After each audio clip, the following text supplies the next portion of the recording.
Hello, everyone. I'm Guy Kawasaki, and this is Remarkable People. We're on a mission to make you remarkable. Helping me in this episode is Terri Givens. She is the former Vice Provost of the University of Texas at Austin and the former Provost of Menlo College. Terri broke barriers as the first African American and first woman in both roles. She has continued her journey at McGill University in Montreal, Canada. There, she advises on anti-racist initiatives and contributes to academia through her professorship. Despite opportunities to ascend further in administrative ranks, Terri continues to make direct impact through her teaching of students. In this episode, we dive into her new book, Radical Empathy. This reflects her dedication to fostering inclusive leadership in these very troubling times. I'm Guy Kawasaki. This is Remarkable People. And now, here is the remarkable Terri Givens. Would you start us off by explaining the roots of racism in America? Yes, because that's a very important thing to understand. And this is why I wrote my book, The Roots of Racism, because I think we don't understand that history is still present today. And the roots of racism go back to the 1500s when you had Portuguese sailors first enslaving people in Africa. But what the important thing about that is how they defined Africans at the time, which was they basically dehumanized them. And that dehumanization has persisted since then. And so you see it in so many different ways. And of course, to basically say that enslavement was okay, that the church was involved in defining who was human and who wasn't. And one of the important things we have to do is to trace the history. How did we get to where we are today? And show, as we know, people are trying to keep us from learning our history because they don't want people to understand those connections. They want to say, oh, we're done with racism. It doesn't matter. It's like, no, racism is baked into our systems, not just in the US, but in Europe, across the globe. So we have to understand that history is critical to where we are today. I heard a theory from one of our other guests that, I don't know if it was 1600s or 1500s, but racism didn't really exist until somebody needed an intellectual argument for why we want to get free labor and enslave people. So in order to justify that, they came up with this theory that Black people are less than human, so it's okay to enslave them. What do you think of that theory? Oh, I agree with it 100%. There's this really great book besides mine by Nell Painter called basically, I'm going to forget the exact title, but it's How People Became White. And it's the history of white people, basically. And this book really goes through and examines, because it's not just that we're saying Black people are not human. We're also saying white people are superior. So the underlying theme is that this whole history of white supremacy, right? And so you have to understand that component as well. So yes, I agree with that, I said the Catholic Church was involved in saying it's okay to enslave Africans because they are not human. And so there's all these different factors. It really does go back to the 1500s when the church was involved in saying it's okay to enslave Africans. And why has something persisted for 500 years? You'd think we would figure out better ways to do business. Well, you would think, but the reality is that we had this period of enslavement. We had the Civil War, which was to end slavery. But the federal government, after a few years of the whole process of theoretically moving us past slavery, just basically gave up eventually and let the South, and not just in the South, but they allowed the development of Jim Crow, voting laws that disenfranchised Black people. And so that's one of the things I want to I'm a researcher. This is what I do for a living. And I'm actually working on a major project that is going to try to examine, not just in the US, but why does this persist? And what does race mean today? And so the bigger problem was in the United States and in other places that there was never a real acceptance of Black people. You had all kinds of laws and regulations and rules that kept them from voting, that kept them from getting jobs. You can look in almost any developed country today, and Black people are going to be less employed. Let's take France, for example. This is a country that was a colonizer. A lot of people who were in the colonies, like in Algeria, have gone to France to find work. They get put into the suburbs because in France, the place where the poor people go is in the suburbs. So you've got Black people living in the suburbs. Their educational opportunities are less. All these different ways that, if you think about redlining, that happens everywhere. Redlining is the process where banks and regulators say, oh, we're going to make sure that people who live in these or buy these houses don't get preferred loans. They have to pay more, et cetera, et cetera. And so there are so many different mechanisms that are put in place. That's why we call it systemic racism and systemic discrimination, because you have the bureaucrats involved and they're doing these things consciously initially, and then they just get perpetuated over time. And do you think in this case that it's a racist argument, like we don't want Black people to have houses and competitive interest rates, or it's an intellectual argument that, oh, they're higher risk, so we have to charge them higher interest? Is it racism or flawed economics? It's both. It's hard to separate out the two. I still have this issue today. I've been working on hiring more Black faculty at McGill University, and faculty will still come and say, well, why can't we just hire on merit? We are hiring on merit. We're just saying that we want to recruit people who look different from you. And the funny thing is we go around and we hire people from the best universities in the world. And then they're like, oh, I didn't know these people were out there. Oh, let's go hire more.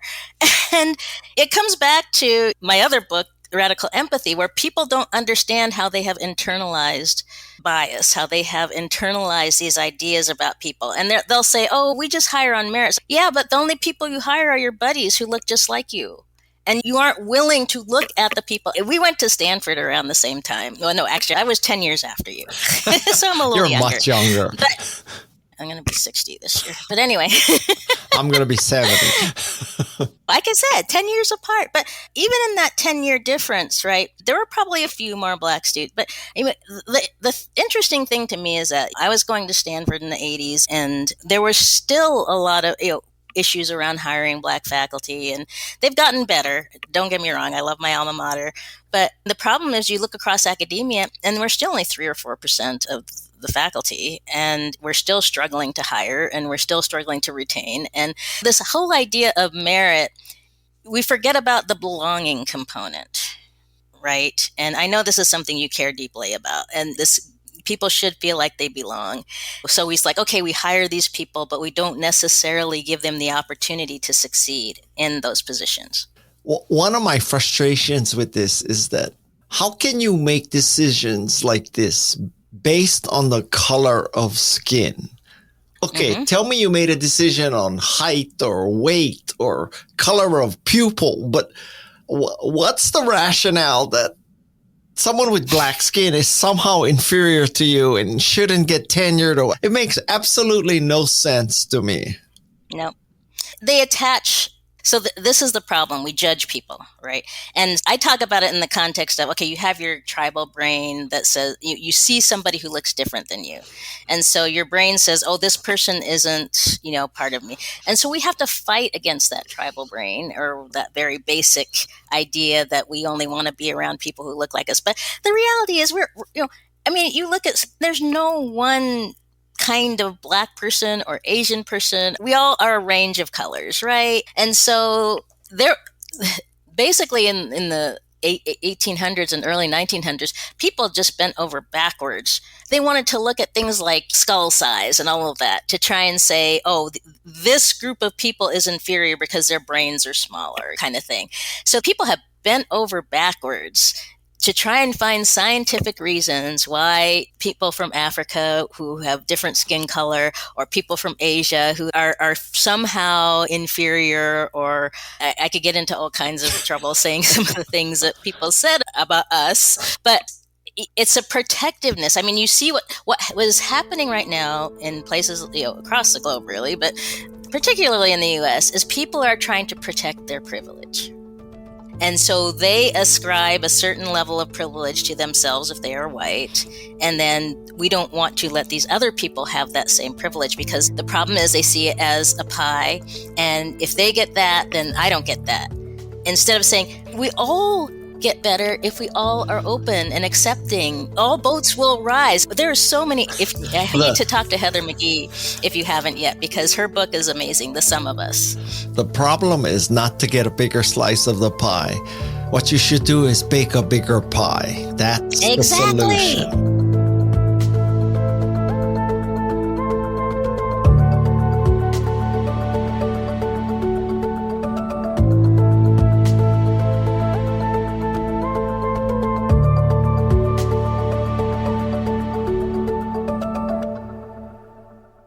Is there any example of, like, in Africa, there's a black nation and all the power structure was black, and they imported thousands of Europeans as slaves to work on plantations, and now it's 2024 and they're trying to wipe out their history of white enslavement, and they're trying to preserve systemic racism against white people? Is there any country like that? No. Not even Wakanda? No. No, I wish Wakanda was there. No, I mean, the problem is you look at a place like South Africa or Zimbabwe, and they had white settlers who, once the governments were taken over by black natives, South Africa has bent over backwards to support things for white people living there and their land and so on. And Zimbabwe maybe not as much, but that's the only cases there may be other African countries. One interesting case is Algeria, because Algeria, they didn't enslave, nobody's enslaved white people in Africa as far as I know. Maybe there's similar out there, but Algeria was part of France until they got independence in the early 60s. And so once they got independence, a lot of the white French people left and moved back to France. And they felt like they had basically been expelled and they were unhappy. It's about that. And that's why some of those people are the strongest supporters of the far right National Front, which has now become the Rassemblement in France. But that's the closest I can come to, is like landowners who, once the country became independent, lost their land or had to leave and so on. So that's about the extent of it. I read your book about radical empathy, and at the end, and this was in 2020, I would say you were fairly optimistic that things could get better. Now, we're 4 years later. Where's your mind at? Very frustrated. Yeah. Things have gotten worse. In some places, they've gotten worse, yes. Not everywhere. And I'm always hopeful. It's my nature to be hopeful. And I'm actually working on a follow-up to Radical Empathy. And it's been hard to write because every day there's bad news. But on the other hand, one of the goals of both Radical Empathy and the book I'm working on now is like you. I want to empower people. I want people to feel like they can do something. And that's when I wrote Radical Empathy, when I would talk to people about it, that's the first thing that came, which is, what can I do? So I'm hoping that, yes, things are bad. And actually, one of the things I'm writing about right now is the difference between apathy and empathy. And apathy is you just sit back and you're just going to let things happen, versus empathy and radical empathy, which, as you know, is taking action. And I just keep imagining, what if we all, and we did in 2020, so many of us rose up and said, yes, I'm going to vote. I'm going to vote for democracy. And I think that's going to happen. I'm crossing my fingers and hoping that's going to happen again, and we don't have interference and all of that. But I think that I'm frustrated, but also still hopeful, because, I read your book and I'm like, look at all these amazing people and these remarkable people and what they're doing. And Guy, you're doing the work to bring these people to the forefront so people can see what you can do. And that's exactly what I want to do as well. I want people to understand I haven't given up. I'm still working. I'm still fighting. I'm still doing what I can do in my part of the world. The part of the problem is, and there's some great books that have come out talking about how Black activists in particular, we tend to get burnt out and so on, and that we have to take care of ourselves. And I'm doing that. But I also know that I'm privileged. I'm in a unique position. I'm in the process of changing the university system in Canada to be more open to Black people. That's huge. And so I think it's really important that we understand that the things we are doing, even in our little space of the world, is creating change. Yeah. Would you say that America 2024, is it an apartheid? Not yet. And the reason we're not really apartheid is because the attacks that are happening now are intersectional. It's not just on Black people. When you get rid of a DEI program, people forget it's not just Black people who benefit from that. It's women, it's people with disabilities, it's LGBTQI, it's everybody who is underrepresented or oppressed. If it's an apartheid of white men versus everybody else, right? Because you can't say that, oh, we're getting rid of DEI and people want to say we're only going after this group. No, there's lots of research that shows one of the biggest beneficiaries of the Civil Rights Acts and so on are women. Yeah. All women. Women were able to get into the workforce, et cetera, et cetera. You're saying over 50% of the population is falling under this system of apartheid. I just think that there is resistance. And so, no, we're not anywhere near that. Okay. I'm going to tap all your political science expertise. Okay. So, okay.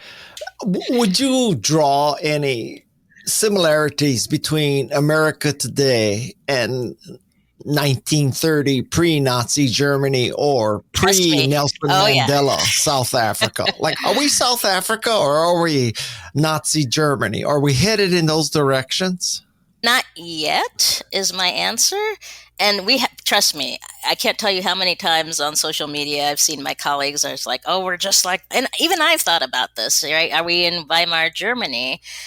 And I'm worried, but it's a different thing. I think, yes, we need, so as you know, I'm a huge advocate of understanding history. But on the other hand, we also have to understand the complexity of our current age. And frankly, what really worries me is the inequality that you have these billionaires out there who are controlling the media and so on, and are trying to push certain types of agendas that is influencing people to vote particular ways and act particular ways. And that is different in the sense that I don't see the U.S. going out and starting wars. I mean, I think I see the U.S., if we go in that particular direction, becoming more insular. But we're in very much a global environment. And so I think when people like in Europe, for example, have seen what's happening in the U.S., I mean, Germany, they have a far-right party, and there have been millions of people on the streets saying, no, we don't want this far-right party to be in our government. And there are millions of Americans. The funny thing is, it's not funny, it's sad, is there are protests and things going on in the U.S. on a daily basis, and the media is not covering it, right? They're happy to cover, we're going to go talk to this Trump voter, but they won't talk to the thousands of people who are protesting in front of the Supreme Court about their latest ruling. There's a lot of things happening. I have friends who are out there writing postcards to get people to vote. I have friends who are working with candidates all over the place. Here in Canada, there's huge groups of people who are fighting for democracy on various fronts. And so I think that democracy is in danger around the globe, right? But I'm still hopeful that there's enough of us who are supporting. We both have lived in California. You know, I always tell people, yeah, I'm in Vancouver, British Columbia right now. But I think that the whole West Coast will, if it gets to that point, we'll split away and we'll have California and Oregon and Washington. For me. Yeah. Gavin Newsom for president of our country. Right. I could live with that. So in your book, you said several times, and it was certainly a surprise, but almost a shock. And listen, I'm an Asian American male, right? So I don't walk in your shoes, but you say that racism manifests itself daily in your reality. So, can you tell me how racism manifests itself daily in someone as successful and visible and powerful and et cetera, as you? We're not talking about some illegal immigrant who's like working in the back of a restaurant. We're talking about, Terri Givens, my God. Yes. So how does racism affect your daily reality? Well, not everybody knows who Terri Givens is. Well, they will eventually, especially after this podcast, they will. That's right. But it's really interesting because part of it is internalized. So, my reality is yesterday I was walking around and I was like, I'm going to go into this boutique. Every time I walk into a place where people do not know who I am, I'm like, okay, how am I dressed? Are they watching me? I put a smile on my face. I try to be non-threatening. And so that's not that the people in the store I don't know if they're racist or not. And that, and that's the thing, right? And throughout my career, because I've been a trendsetter and ahead of my time in so many ways in political science, I've been in high-level positions. And the reality is that I'm often the only Black person in the room or the only woman in the room. And there's so many different ways that the racism manifests itself. And it's not just the fact that people see I'm a Black woman and might be racist towards me. It's just the things I study. I study race and immigration politics in Europe, and I can't tell you how many times people have said, why do you study Europe? And they're so surprised when I tell them I speak French and German. And the funny thing is this could happen to anybody, but I could be a white guy as an American. Why do you study French and German and so on? But they aren't going to be as surprised, right? I can honestly say, Terri, that I have never met a white man who had imposter syndrome. Yes. What's really funny? I'm on a job search right now for an executive director of an organization. And I was laughing because we didn't get very many women and minorities applying, but we had a lot of white men. And I was laughing because I was like, these white guys aren't even qualified for this position, but they apply. Whereas we know, the research shows, women and minorities won't apply for positions that they think they don't qualify for. But these white guys are like, I sort of qualify. I'm going to go ahead and we didn't keep them in the pool. But, the audacity. I don't know. So let me ask you something. So what's the end goal? To use your terminology so people don't get all pissed off with me when I ask this question, but is the end game like for every Negro to be an exceptional Negro? Is that the goal?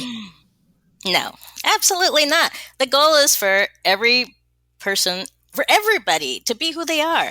So this was a struggle I went through personally, is how do I make sense of who I am and so on and so forth. I'm Black. I used to people would give me a hard time for the way I talked because I didn't talk Black, blah, blah, blah, this and that. So the reality is people try to put you into boxes. So what I want for everyone, not just Black people, but for everyone, just to not have to live in the box and to be who you are. And that's what by the time I got to the end of my 20s, early 30s, I finally figured out, just be who you are and don't be afraid to be who you are. And that means that, I was going to mention this earlier when you're talking about, so racism, it's not even racism, it's like expectations. Terri Givens is a graduate student at UCLA.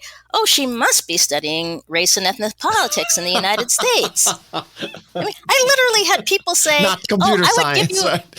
Yeah. I would give you a job if you studied race and politics in the U.S. I'm like, that's not what I study. And I don't want your job if that's what your expectation is, right? And that's why I'm like, first of all, start with yourself. Who are you? And do you really want people putting you into boxes the way that you're doing to others? Not everybody's going to be exceptional. We just want people to be able to have access to becoming remarkable. And that's what we're doing here. But also just being who you are. When the term in your book was used as exceptional Negro, it wasn't about getting the best scores or anything like that. It was basically fulfilling a white man's expectation of what a Black person should be. If you did that, you were, quote, an exceptional Negro, right? And I was applying that to myself because the problem is people look at me and say, you're exceptional. And Oprah's exceptional. and Chris Rock is exceptional. But the rest of those black people, we don't care about them. And so this is the problem. We can pick out a few people and they are exceptions. So that word exception is important. They're the exception to the rule. And the rule is that black people aren't to the level that we think white people are. Okay. But you're okay. I have had people say, I remember when it was a big deal that Barack Obama was articulate. And it's like, well, yeah, he speaks normal English. What's wrong with him? And he smokes. Yeah, yes, that's a whole other story. Okay. Now, purely in practical terms, are you serious? Are you saying that a white male can possibly empathize with a black woman? I have had so many white males who have been the ones who have propelled me along my career. But yes, absolutely. Okay. Going back to high school, I remember my high school principal, who was a Jesuit priest, stopped me in the hall one day. I'd recently taken the PSAT. And he was like, Terri, are you going to apply to Harvard or Yale or Princeton? I'm like, what? What are you talking about? I'm first gen. I don't even know what college is, And he saw me. It's not just empathy. It's actually being seen. And there are many white men who I can tell you have seen me. They accepted me as a black woman who speaks French and studies European politics and can be a leader. And I always say there are people who saw more in me than I saw in myself. And those were mostly white men. Really? Absolutely, 100%. So, Terri, they were exceptional white men. Oh, you got me. Okay, so now you talk about just the beauty of empathy and even beyond that, radical empathy. But are you saying conceptually that you should have radical empathy for the Trumps? Is there a limit to empathy? The number one thing, and that's going to be at the very top of the first chapter of my next book, is empathy is not absolution. I do say this in the book. Look, not everybody's going to listen to me or hear my message. I don't need all these people who support Trump to understand or have empathy. But there's this huge number of people out there who are open and want a better world and want to understand these things. And I can tell you, I've had many, many interesting discussions about this over the last few years in particular. And yeah, there's some people you can't reach. Not everybody's going to be remarkable.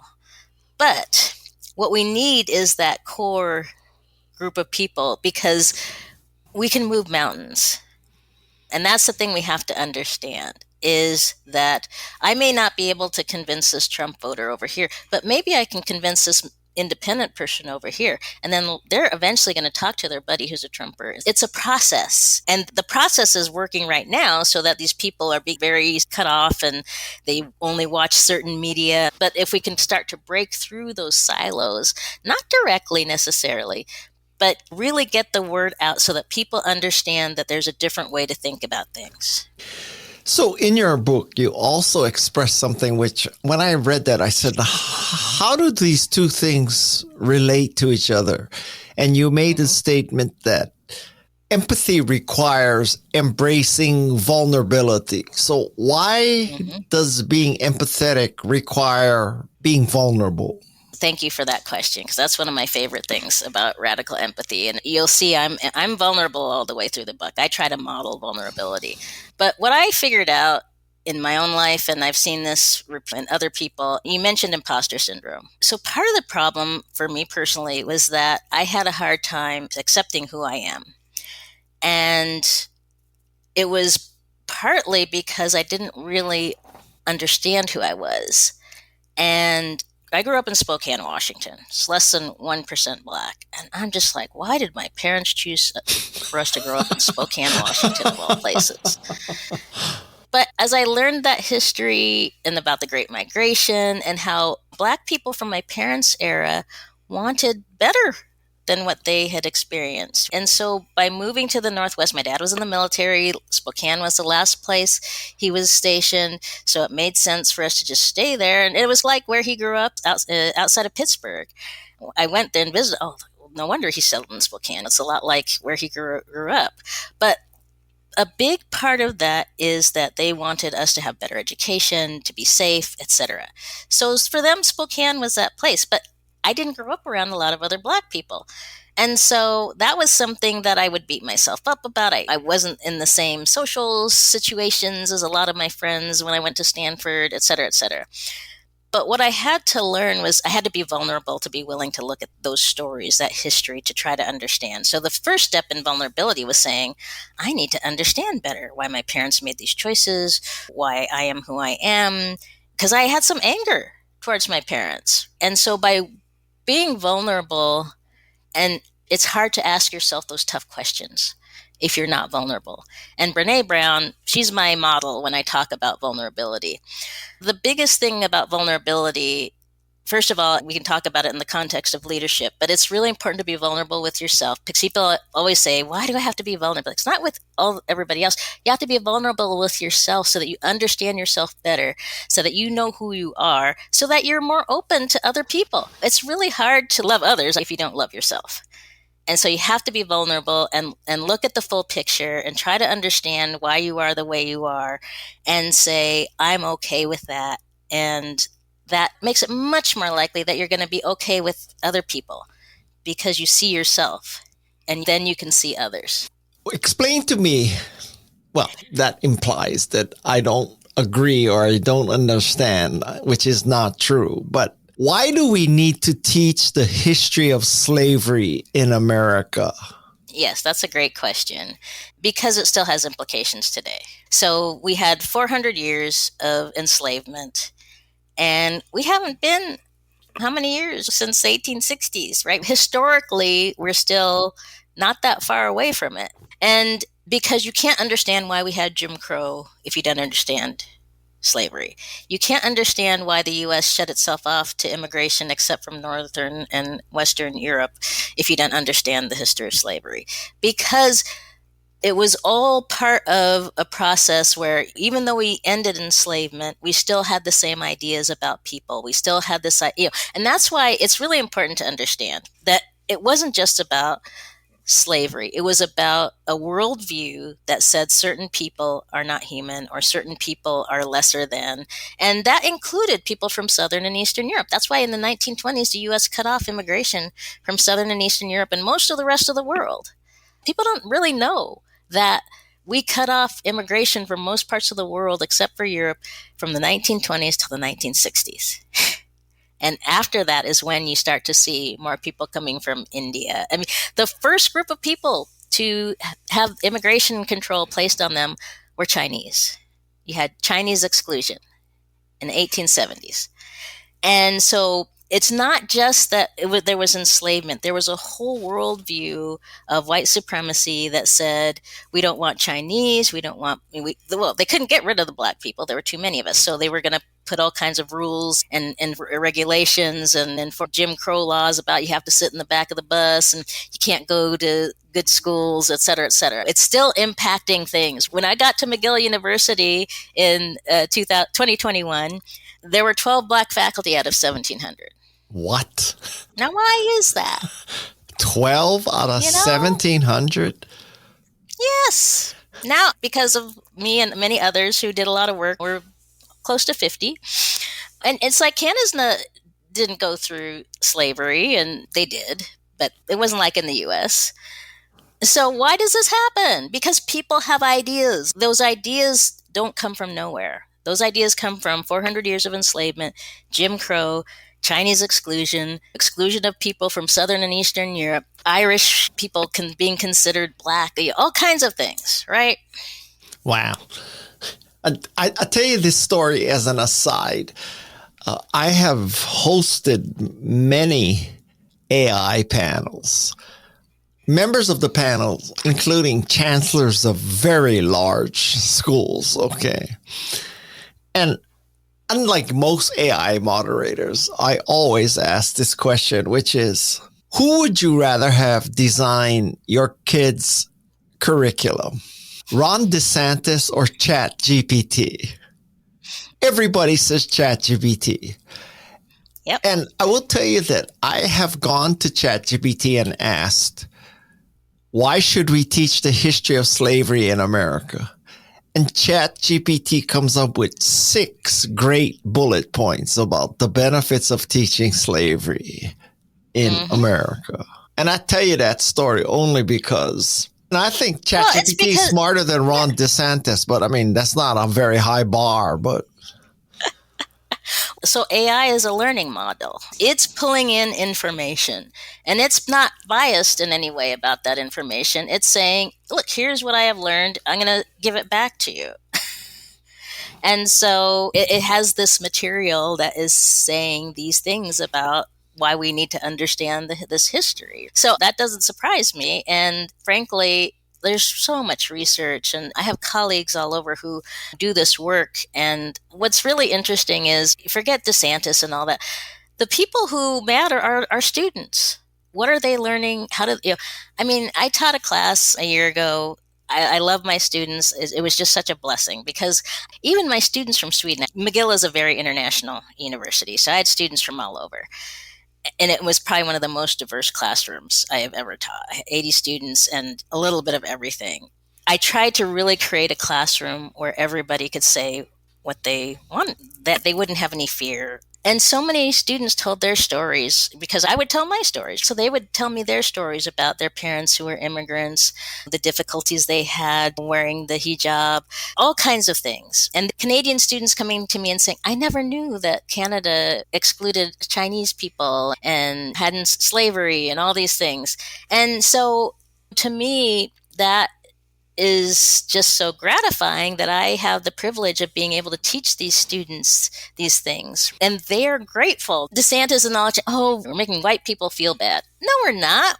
We're helping them learn and understand their history. They don't understand why there's so many Black people living in horrible living conditions in the United States. Why do we have homeless people living on the streets? All these things, they need to understand that because they want to create change. They have the energy. They're out there. So many students who've gone into activism and working in nonprofits. And I think people like DeSantis are afraid they're going to overthrow this white male. And I got to remind myself, I always have to remember to say white male supremacy because white women are being oppressed as well.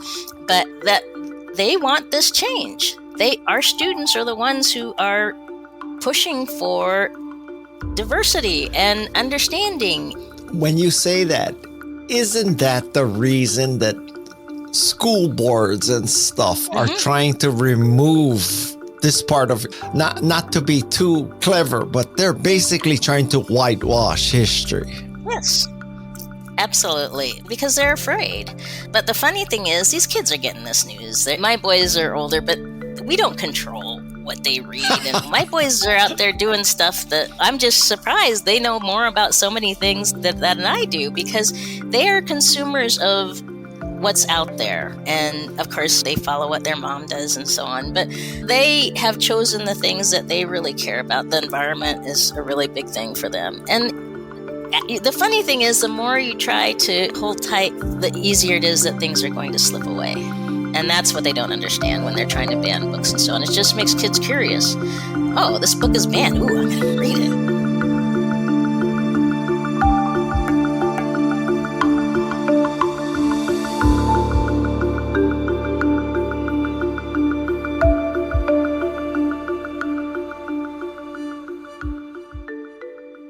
This is another aside, but I hope that Think Remarkable is banned in Florida and Texas.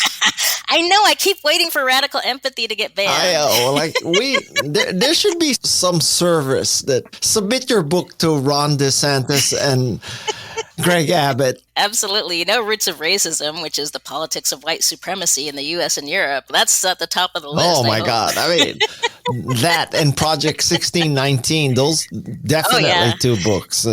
I open up Think Remarkable with a discussion of Olivia Juliana because I'm hoping that some legislator reads this in Florida and Texas. This is holy shit. He opened up with the most radical Latina we know, and we got to ban this book. But Yeah. It hasn't worked yet. I'm trying. If I figure out how to get my book banned, you will be the first to know, Terri Givens. Okay. I guarantee you. Thank you so much, Guy Kawasaki. I'm always thinking about you.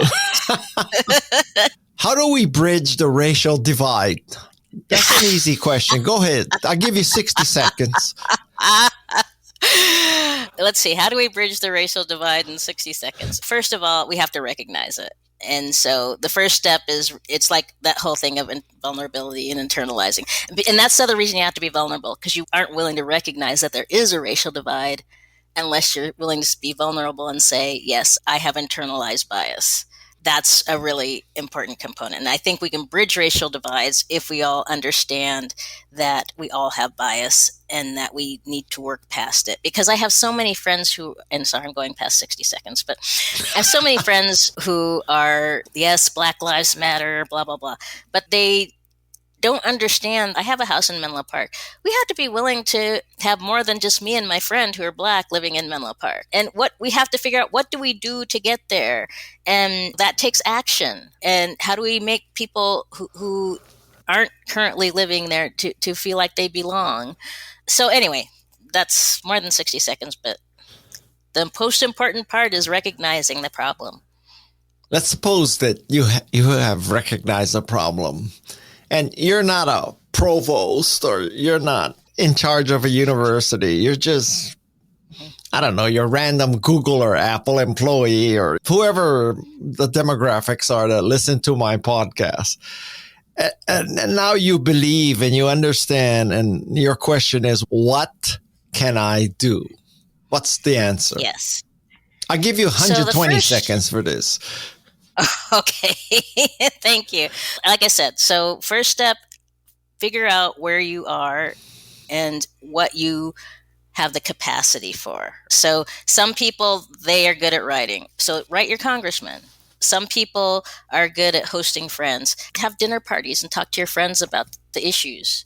I think you talk about this in your book too. Find, what are you passionate about? What do you care about? I mean, if you care about the environment, I joined the Peninsula Clean Energy Commission because of their Citizens Council, because I care about the environment. I support lots of nonprofits. I'm so proud of this organization, Foundation for a College Education. I was the board director for several years, and they just got a $2 million grant from Mackenzie Scott. Oh, and Mackenzie Scott. And Mackenzie Scott, yes. And trust me, there were times when I didn't think that organization was going to survive, and now they're just blossoming. And I didn't know 3 years ago that this organization was going to do so well, but they did, and I can say I was a part of that. And I can look back at every place I've been, and I've done something at every one of those places to create change. And it can be small. You can just convince one other person to vote. Or it can be big. If you have the money, you can support a candidate you believe in, or you can help an organization. And I support lots of organizations. You know, I've been on 10 different nonprofit boards. Some of us do too much, but it's who I am. I always do too much. But the reality is, don't feel overwhelmed. Do something that is within your capacity, and then build on that. And eventually you'll get to that place where you're as remarkable as me and Guy. Ah! You should aim higher than trying to be as remarkable as me. I mean, aim higher. Aim higher. For Jane Goodall and Terri Givens. That's... Oh, my God. You know, I have to say, your Jane Goodall interview was my absolute favorite. Wow, thank you. So that was Terri Givens. I hope you have a greater understanding of racism in America and what we need to end that problem. Check out her book, Radical Empathy. It's sure to help you be a better person. My name is Guy Kawasaki. This is Remarkable People. May I just remind you that Madison Neismer and I, we have a new book out called Think Remarkable. We take the inspiration and information we gain from conducting over 200 interviews and make it into a very brief book. Think of it as a guide to life, a guide to how to make a difference and how to be remarkable. Anyway, now let's just thank the rest of the Remarkable People team. That would be, well, you already heard Madison Neismer. She's not only my co-author, She's also the producer of the Remarkable People podcast. Tessa Neismer is our researcher. Alexis Nishimura and Louise Magana are also on the Remarkable People team. And last, but certainly not least, are our amazing sound design engineers. That would be Jeff C. and Shannon Hernandez. We are the Remarkable People team, and we are on a mission to make you remarkable. Until next time, mahalo and aloha. This is Remarkable People.